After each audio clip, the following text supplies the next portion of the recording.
拿家里喝完的空保特瓶，洗干净，剥掉标签，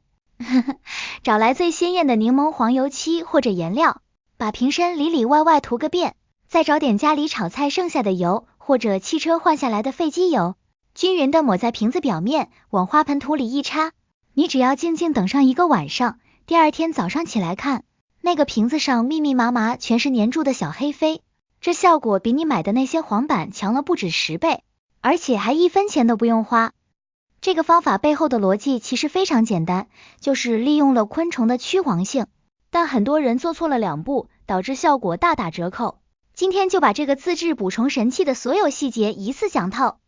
养花的人最头疼的其实不是把花养死，而是花还没养死，虫子先泛滥了，特别是那种体型极小，飞起来没完没了的黑色小飞虫，嘿嘿，我们在台湾习惯叫它小黑飞，学名其实叫眼菌蚊。这种东西简直就是养花人的噩梦。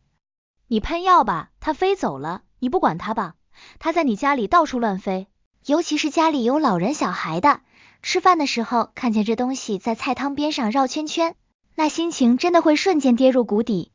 很多人为了对付它，买了各种各样的杀虫剂，甚至有人在家里点蚊香，结果虫子没死多少，人先被熏得受不了。而且这些化学药剂喷在土里，对植物的根系多少都有伤害，特别是那些本来就比较娇气的兰花、多肉，药量稍微没控制好，虫子是杀死了，花也跟着黄叶烂根了，这简直就是杀敌1000自损800的赔本买卖。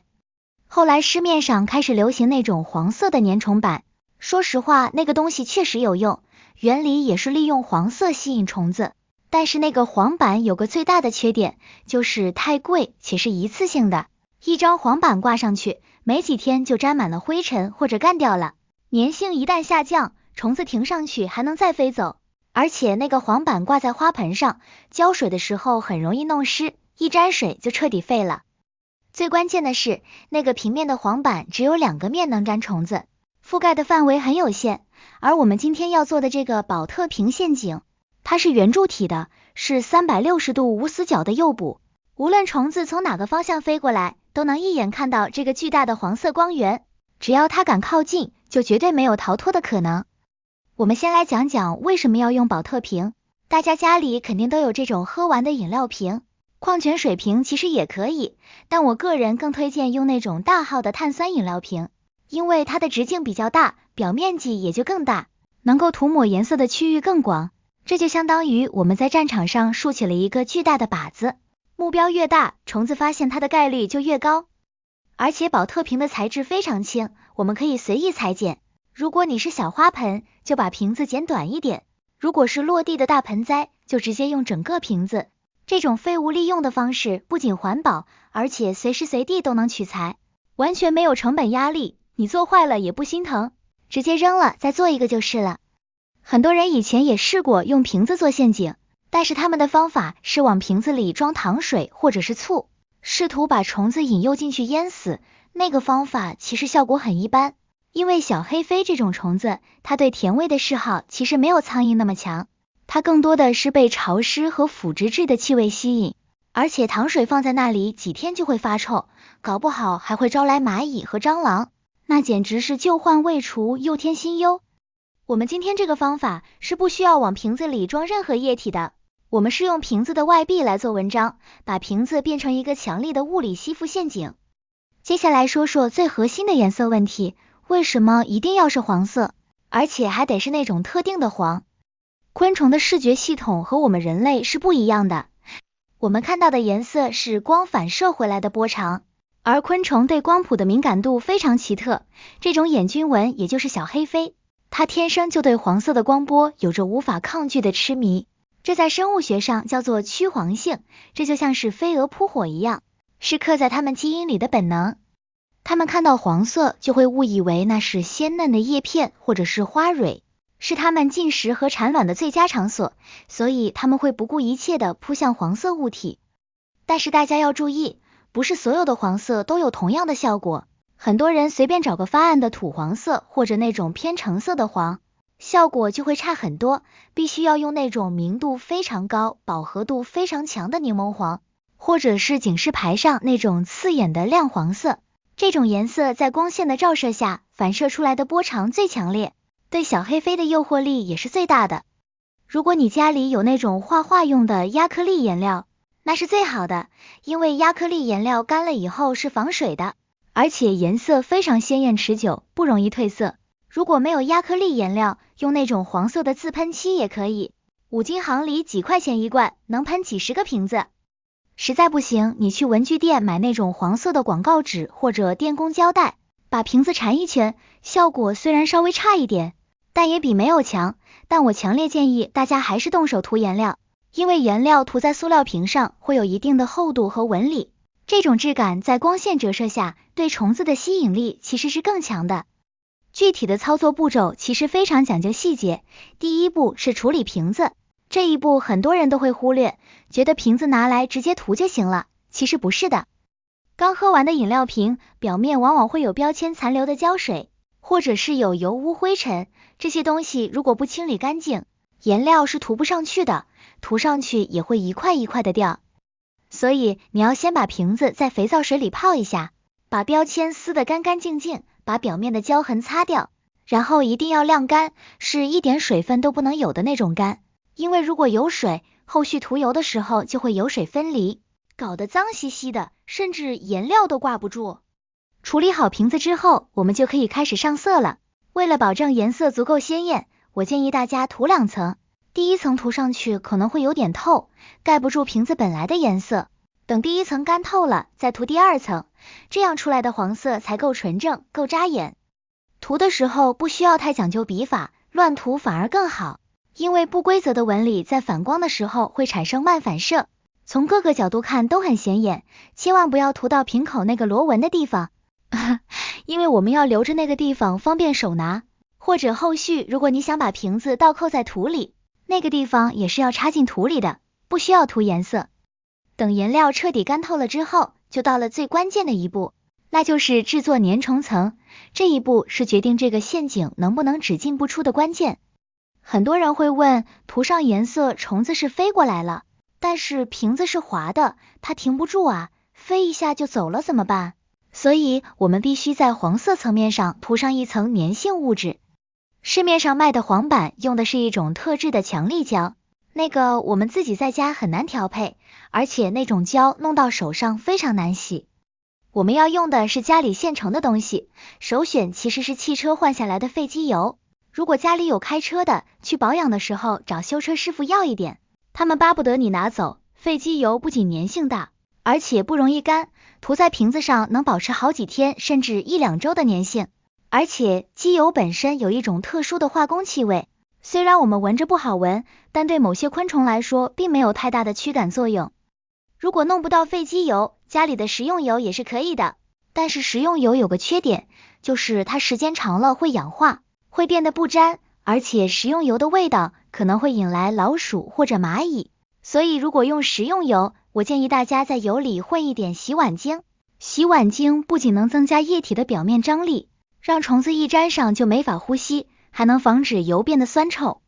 还有一个绝佳的选择就是凡士林，药店里很便宜的那种医用凡士林，或者是家里过期的护手霜、面霜，只要是油性大的都可以。凡士林的优点是它非常稳定，不会像食用油那样流得到处都是，它涂上去是什么样，过几天还是什么样。而且凡士林是无色透明的，不会遮挡我们精心涂好的柠檬黄色。涂抹的时候千万不要贪多，不要涂得滴滴答答流下来，那样会流到花盆土里污染土壤，只要薄薄的抹一层，让表面摸起来油乎乎、黏滋滋的就可以了。可以用洗碗的海绵或者旧牙刷来涂，这样能涂得比较均匀。说完了黄色的宝特瓶陷阱，我们还得讲讲这个陷阱的后续维护，这一点非常重要，很多人做好了就不管了，结果效果越来越差。这个粘虫瓶不是说做一个就能管1万年的，随着时间的推移，瓶子上粘的虫子会越来越多，密密麻麻的虫虱其实会遮挡住黄色的区域，减少对新虫子的吸引力，而且空气中的灰尘也会让表面的油层失去粘性。所以当你看到瓶子上已经黑压压一片的时候，或者手摸上去已经不怎么粘的时候，就得处理一下了。如果你是用废机油或者凡士林做的，你可以拿纸巾把上面那层脏东西直接擦掉，这时候你会发现底下的黄色颜料还是好的，因为油层保护了颜料，擦干净之后再补涂一层油，这个陷阱就又满血复活了，可以循环使用无数次。这就比买黄板划算太多了，黄板脏了就只能扔，这个瓶子你可以用到天荒地老，除非你自己看腻了想换个造型。这种低成本高效率的手段才是我们家庭园艺应该提倡的不仅解决问题，还减少了垃圾排放。除了黄色，其实还有一种颜色大家可以尝试，那就是蓝色。大家可能不知道，不同的虫子对颜色的偏好是不一样的，小黑飞、蚜虫、粉虱这些确实是喜欢黄色，但是还有一种非常讨厌的虫子叫做蓟马，这种虫子非常隐蔽，专门躲在花心里吃嫩叶，把叶子吃得皱皱巴巴的，它对黄色就不太感冒，它最喜欢的是蓝色。所以如果你发现家里的花叶子卷曲，有银白色的斑点，那多半是蓟马在作怪，这时候你就把柠檬黄换成天蓝色，同样的方法涂成蓝色的保特瓶，涂上油，你会发现蓟马也会像着了魔一样往上扑。所以我们可以准备2个瓶子，一个黄色的，一个蓝色的，一左一右守护在花盆两边，这样基本上家里常见的这些害虫都能被一网打尽，这就是所谓的双管齐下，科学灭虫，根本不需要喷那些乱七八糟的药，安全又环保。当然，这个保特瓶陷阱虽然厉害，但它主要解决的是成虫的问题，也就是会飞的那些。对于土里已经存在的幼虫，也就是那些白色的、透明的，像小蛆一样的东西，光靠粘是粘不完的，因为幼虫不出来，它们在土里啃食根系，如果不处理幼虫，源头还是没断。虽然成虫被粘住了，不能继续产卵，但是土里现有的卵孵化出来，还是要折腾一段时间。所以在放置保特瓶的同时，我们还需要配合一些土里的治理手段，才能做到真正的斩草除根。很多人会教你去用烟丝泡水，或者是用辣椒水灌根。说实话，那些土方子效果真的很有限，而且弄不好还会烧根，辣椒水浓度太高，虫子没死，根先辣死了。其实对付土里的幼虫有一个非常简单且干净的方法，就是利用沙子。小黑飞的幼虫是非常怕干燥的，它们必须生活在潮湿的表层土壤里，而且成虫产卵也必须要把卵产在湿润的土缝里。如果我们能在土面上铺上一层2-3公分厚的粗河沙，或者是一些干燥的小石子，人为的制造一个干燥的隔离层，成虫就没法钻到土里产卵，土里的幼虫也爬不出来化蛹这就相当于给土壤加了个盖子，直接切断了它们的生命通道。这个物理隔绝的方法配合我们的保特瓶陷阱，简直就是天罗地网，上面粘下面堵，让它们上天无路入地无门。说到这里，必须要提醒大家一个误区，很多人看到有虫子，第一反应就是我水浇多了，然后就开始疯狂控水，甚至10天半个月不浇水，想把虫子旱死。这种做法其实是非常危险的，对于一些耐旱的植物，比如仙人掌、虎尾兰可能还行，但是对于像黄金葛、发财树或者是那些草花类的植物，你这样控水，虫子可能还没死绝，花先干死了。因为小黑飞的生命力其实很顽强，土稍微有点潮气它就能活，而植物的根毛一旦干枯死亡是不可逆的。所以我们不能单纯靠断水来治虫，我们要做的是科学控水，就是所谓的见干见湿，土表干了再浇水，而且浇水后要保持通风，让土表的积水尽快蒸发。千万不要让水盘里积水，水盘积水那是给虫子提供的5星级产房，也是烂根的罪魁祸首。很多人为了省事，浇完水盘里的水从来不倒，结果那里就成了蚊子和小黑飞的滋生地。所以每次浇完水，一定要把水盘里的水倒得干干净净。其实很多时候家里虫灾泛滥，根源并不在于你养护不当，而是在于你用的土本身就不干净。很多刚开始养花的朋友为了省钱，喜欢去社区楼下的花坛里，或者公园的大树底下挖土，觉得那种黑乎乎的土看着很有营养，肯定适合养花。殊不知你这一挖，就把大自然的生态系统整个搬回家了。那土里不仅有蚯蚓这种益虫，更多的是你看不到的虫卵、蜗牛卵，甚至是病菌孢子。